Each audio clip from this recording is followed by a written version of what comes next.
Joe is running for homecoming prince at his school, and I was like, let me help you campaign. I just got my Cricut. I can do the thing. So I made these really cute campaign candy Burger King themed bags. A few of you asked how I did it. Now listen, I'm gonna tell you what I did. I'm no expert. I just got this thing yesterday.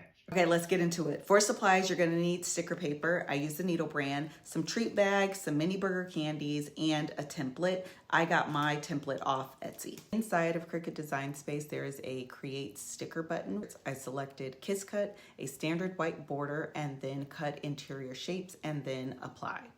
Then I print to my regular printer.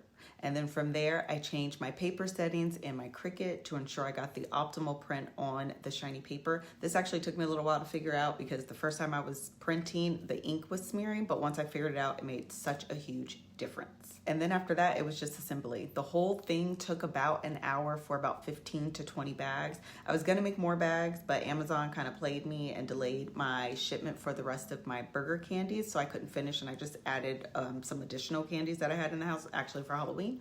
And that was it. It was very, very simple. Again, I'm no expert, but what I am saying, if I could do it, you can too.